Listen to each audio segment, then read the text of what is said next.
Ketua Komisi 1 Dewan Perwakilan Daerah atau DPRD Provinsi Sulawesi Barat atau Sulbar Syamsul Samad meraih gelar doktor pada bidang ilmu studi pembangunan di Universitas Hasanuddin atau Unhas.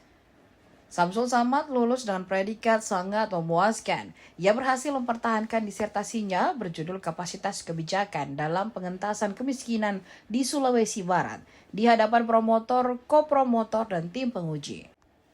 Promotor Profesor Alwi, kopromotor Profesor Nursini Sultan Sunab, tim penguji Profesor Darmawan Salman, Profesor Muhammad Yunus, Aryadi Arsal, dan Novayanti Sofia Rukmana.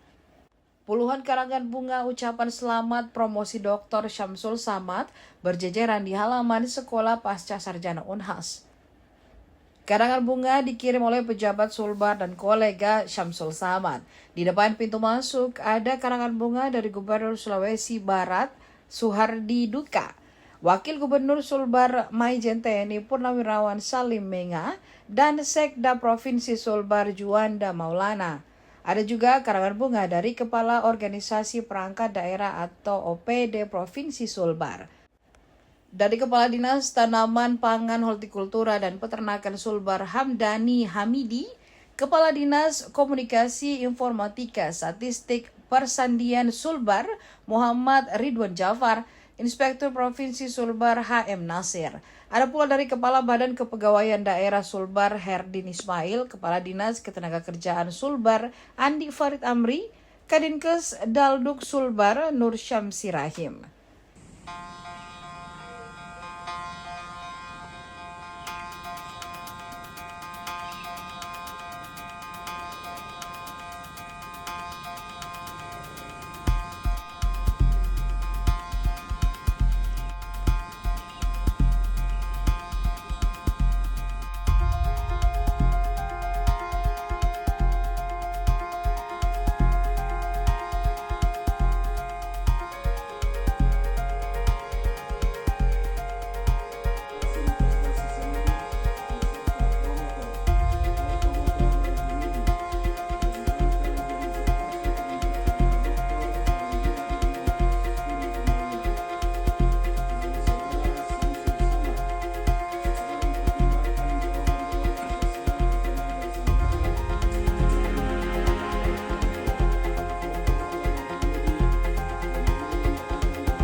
belakang kenapa mengambil judul disertasi kapasitas kebijakan dalam pengentasan kemiskinan di Sulawesi Barat. Judul disertasi kapasitas kebijakan dalam pengentasan kemiskinan di Sulawesi Barat. Ya, terima kasih. Alhamdulillah hari ini dengan perjuangan panjang saya kira ya. Hari ini alhamdulillah tadi setelah melalui proses ujian akhir disertasi atau ujian tutup sampai pada yudisium, disertasi saya sebagai prasyarat untuk doktor di studi pembangunan pasca sarjana Unhas ini judulnya adalah kapasitas kebijakan dalam pengentasan kemiskinan di Sulawesi Barat. Kapasitas kebijakan yang dimaksud itu lebih pada kapasitas kebijakan DPRD Sulawesi Barat. Jadi kemiskinan bagi seorang anggota DPRD itu adalah mandat atau amanah yang harus diselesaikan. Kalau dia tinggi diturunkan, kalau dia rendah dihilangkan.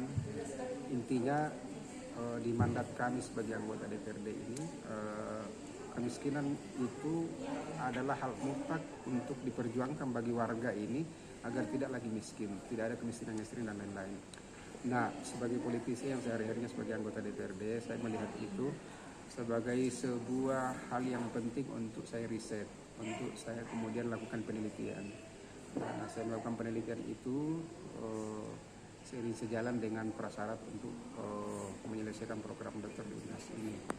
Nah, lebih sorotannya kepada bahwa diantaranya adalah bagaimana meningkatkan kapasitas DPRD Sulbar ini untuk bisa secara skill, lebih memadai skillnya dalam memperjuangkan aspirasi rakyat, mengentaskan kemiskinan. Secara resources, sumber daya manusia di DPRD ini adalah modal politik untuk semestinya bisa dimanfaatkan untuk betul-betul memperjuangkan aspirasi masyarakat, khususnya pengentasan kemiskinan. Berkolaborasi dengan eksekutif sebagai eksekutor sebuah kebijakan. Tapi jangan lupa bahwa seluruh eksekusi kebijakan oleh eksekutif itu lahir bersama-sama karena kesepakatan antara eksekutif dan DPRD dalam melahirkan APBD atau perda-perda apa saja, itu semuanya sama-sama antara eksekutif dan legislatif. Nah, kalau eksekutif ditingkatkan kualitasnya, kenapa DPRD tidak ditingkatkan kualitasnya? Kira-kira itu. Apa novelty baru dalam disertasinya ini, Pak? Kebaruan yang ditemukan adalah bahwa memang secara fakta ini tidak bermaksud untuk menelanjangi DPRD secara keseluruhan di Indonesia maupun juga spesifik lagi di Sulawesi Barat, bahwa kesimpulannya adalah memang harus ada peningkatan skill terhadap anggota DPRD. Memang harus ada sebuah terobosan untuk berani mengambil keputusan penting di DPRD, dimulai dari DPRD untuk tidak lagi lebih banyak belanja-belanja itu yang sifatnya rutin dan administratif, tapi lebih banyak belanja-belanja yang memang fokus untuk pengentasan kemiskinan. Pak, nanti efeknya ini seperti apa mungkin sebagai anggota Dewan? Saya percaya bahwa dari hasil ini, kalau kita pelan-pelan saya sosialisasikan hasil riset ini, saya buat dalam satu buku dan kemudian menyebar, dibaca atau disosialisasikan di lingkungan, khususnya di lingkungan internal DPRD, saya merasa yakin bahwa akan ada perubahan karena mendapatkan referensi atau fakta-fakta yang terjadi dan solusi ke depannya seperti apa untuk memperbaiki ini secara internal. Ada rekomendasi mungkin, Pak? Ada rekomendasi, banyak rekomendasi. Rekomendasi diantaranya adalah bagaimana sekali lagi peningkatan skill DPRD itu. Kemudian yang kedua, bahkan terobosan yang lebih jauh dari rekomendasinya adalah sistem rekrutmen untuk masuk menjadi anggota DPRD itu harus diperbaiki. Dimulai dari proses partai politik untuk melakukan seleksi lebih awal di level partai politik, lalu kemudian menyuguhkan pilihan-pilihan itu kepada masyarakat. Itu yang penting, tidak sekedar secara demokratis dipilih, padahal belum dipersiapkan kapasitas atau kualitasnya untuk disuguhkan kepada masyarakat untuk dipilih. Pak, tadi ini kan ujian ada 1 jam mungkin, Pak. Mungkin ada 2 jam ya? Ada pertanyaan sulit dari promotor ataupun penguji ini dari siapa tadi, Pak? Ya, semuanya sulit. Nah, pertanyaannya bagus, luar biasa. Saya merasa bangga melalui tahap proses ini. Saya tidak membayangkan sebelumnya bahwa masih akan sangat dinamis, akan sangat substantif dan kuat sekali pertanyaan dari para tujuh profesor tadi yang menanyai saya, dan saya kemudian menjawabnya. Bahkan banyak hal yang ditanyakan berkaitan dengan fakta-fakta yang terjadi di DPRD, saya mengungkapnya dengan jujur, dengan terbuka situasi yang terjadi di DPRD di Indonesia, khususnya di Sulawesi Barat. Dan ini karena saya merasa bahwa saya tadi ini bukan anggota DPRD, saya tadi ini sebagai mahasiswa yang harus mempertahankan riset disertasinya di depan para penguji, sehingga kalau ditanya hal-hal yang ini normatif, hal-hal yang faktual, saya akan jujur menjawab bahwa kondisinya seperti ini. Begitu. Mungkin beda barangkali kalau ini tidak dalam konteks akademik. Nah, saya menceritakan seluruhnya karena menurut saya ini adalah riset, ini adalah sebuah penelitian, dan saya harus jujur karena ini wilayah akademik. Dan alhamdulillah seluruh jawaban-jawaban tadi alhamdulillah bisa memuaskan. Saya di yudisium dengan hasil sangat memuaskan. Ini berapa tahun ini Pak tempuh masa studi? Hampir 4 tahun. Makanya tidak cum laude tadi. Andai kata tadi tidak ada cutinya 1 semester, mungkin cum laude. Alhamdulillah. Karena cuti hasilnya tadi sangat memuaskan. Gitu. Sempat cuti 1 semester. Siap. Ya.